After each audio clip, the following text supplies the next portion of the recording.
खट्टा खाने वाली चुड़ैल। रात को अचानक राधिका मौसी को किचन से कुछ गिरने की आवाज आई। उन्होंने बाहर निकल के देखा तो किचन में उन्हें कोई सफेद साड़ी में दिखा। वो चीख पड़ी, हे भगवान, आलतू जलालतू आई भला को टालतू, आलतू जलालतू आई भला को टालतू। राधिका मौसी को चीखते सुनकर श्रवण बाहर आता है भागते हुए। अरे माँ, क्या हुआ? क्या देख लिया? दादी माँ आ गई क्या सपने में? अरे बेटा, रसोड़े में देख तो कौन है? श्रवण रसोड़े में झांक कर देखता है और उसे कोई नहीं दिखता अंदर। अब रसोड़े में तो कोई नहीं है माँ। कोई सफेद साड़ी में नहीं है क्या? नहीं माँ, कोई भी नहीं है। चिल्लम चिल्ली की आवाज सुनकर काजल भी वहां आ जाती है। अब क्या हो गया माँ जी? अरे बेटा, रसोड़े में एक चुड़ैल थी सफेद साड़ी में। अरे क्या कर रही थी वो अंदर? अरे बताया नहीं, कल आएगी ना तो पूछ लूंगी। चुड़ैल जी, आपका क्या प्लान है? माँ जी, रात बहुत हो गई है, आपने कोई बुरा सपना देखा होगा, चलिए सो जाइए। राधिका मौसी सोने तो चली जाती है पर उनको रात भर नींद ही नहीं आती। वो कुछ भी उलझुल बातें सोचने लगती है। कहीं चुड़ैल की वजह से तो घर में टेंशन नहीं हो रहा, कहीं उसी की वजह से तो वो दादी नहीं बन पा रही। सुबह जब राधिका मौसी रसोड़े में छानबीन करती है तो पाती है कि नींबू का अचार गायब है। चुड़ैल नींबू का अचार ले गई, मुझे तो ठीक नहीं लग रहा कुछ। चुड़ैल को भी पता है कि जिंदगी का असली मजा तो खट्टे में ही है। राधिका मौसी झट से श्रवण को फोन कर देती है। बेटा, मुझे समस्या समझ में आ गई है, हमें एक तांत्रिक की जरूरत है। अरे क्या बोल रही हो माँ, तांत्रिक की क्या जरूरत है? आप पूजा पाठ तो कर ही रही हो ना। आलतू जलालतू मंत्र सारे फालतू जैसे कुछ मंत्र पढ़ो, चली जाएगी अपने आप चुड़ैल। अरे नहीं बेटा, कभी चुड़ैल को कम नहीं समझते। अरे तुझे पता भी नहीं चलेगा कि कभी वो छल करके काजल की जगह घर की बहू खुद बन जाएगी। क्या माँ, कुछ भी बोल रही हो? कहाँ काजल और कहाँ चुड़ैल? वैसे एक बात बताओ, काजल को अगर गाने के लिए बोल देना तो चुड़ैल काजल की आवाज सुनकर घर तो क्या, धरती लोग छोड़कर चली जाएगी। तुम ना पढ़े लिखे बच्चे हर चीज को मजाक समझते हो। तुम रहने दो, मैं खुद ही तांत्रिक को बुला लेती हूँ। अच्छा सुन, शाम को इमली लेके आना। क्या है कि चटनी खाए बहुत दिन हो गए है ना? नहीं माँ, इमली तांत्रिक से ही मंगवा लो ना, आटा वगैरह भी उसी से पिसवा लेना। देखो मुझे काम करना है। श्रवण रात को कई तरह की सब्जियों के साथ माँ के कहने पे चटनी के लिए इमली भी ले आया था, लेकिन राधिका मौसी के दिमाग में अलग ही फिल्म चल रही थी।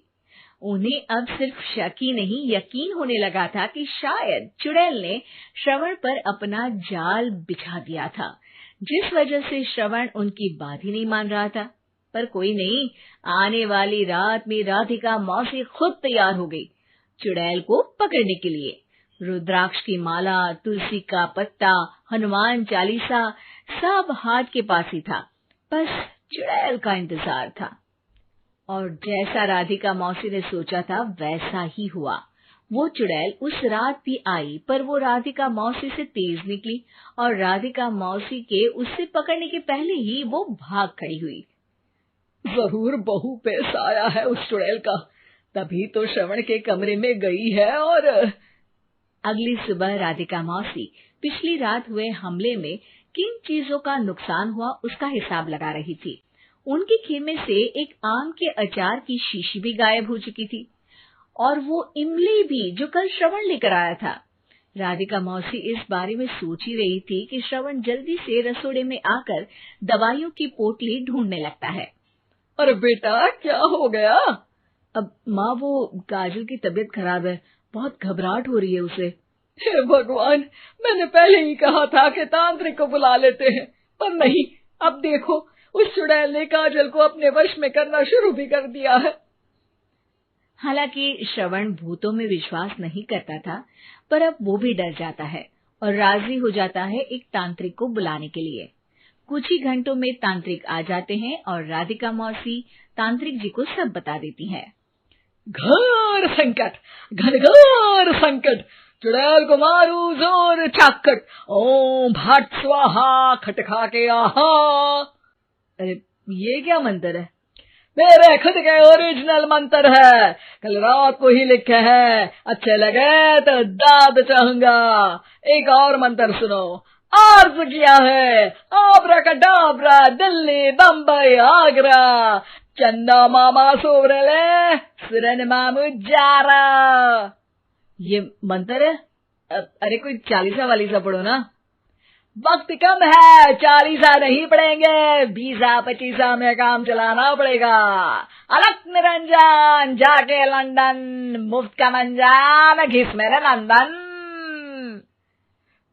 अरे जल्दी करो तांत्रिक जी, जल्दी करो। तांत्रिक अपने उल झलूल मंत्र पढ़ने लगता है। श्रवण को तांत्रिक पे शक होता है। वो अपने एक डॉक्टर दोस्त को कॉल कर देता है ताकि कोई अनहोनी हो तो इमरजेंसी में चीजें मैनेज हो जाए। तांत्रिक धुनी रमाता है, जिसकी वजह से कमरे में काफी धुआं हो जाता है और जिसकी वजह से बहू की घबराहट बढ़ जाती है। अब भागेगी चुड़ैल। हाँ। बहू खांसते हुए धुएं से बचने के लिए बाहर चली जाती है। अरे भाग रही है, भाग रही है। पीछे पीछे श्रवण भी जाता है। बहू एक सोफे पर बैठ जाती है। तभी डॉक्टर दोस्त आ जाते हैं और श्रवण को पानी लाने के लिए कहते हैं। थोड़े चेकअप के बाद डॉक्टर कहते हैं, मेरे हिसाब से जाप का काम पूरा हो गया है। क्या मतलब? अरे कुछ भी नहीं माँ, कोई चुड़ैल नहीं है, खुशखबरी है, अब दादी बनने वाली है। मगर वो सब अचार के डब्बे। श्रवण दोनों अचार के डब्बे अपनी माँ को दिखाता है, जो कि उनके बिस्तर के नीचे छुपे हुए थे। आपने सही बोला था माँ, वो चुड़ैल काजल ही थी जो खट्टा खा रही थी। हमें कल ही पता चला, पर हमने आपको ये तांत्रिक वाला काम करने दिया ताकि आपको भरोसा हो जाए कि भूत वगैरह कुछ होता ही नहीं। अच्छा अच्छा, ये तो बड़ी खुशी की बात है। पर बेटा मुझे एक झाड़ू तो ला दे। क्यों माँ? ये तांत्रिक का भूत उतारती हूँ मैं। अब तांत्रिक राधा मौसी के डर से घर से भाग निकलता है और राधा मौसी उसके पीछे भागती है। अरे संकट ये घनघोर है, तांत्रिक मुआ चोर है।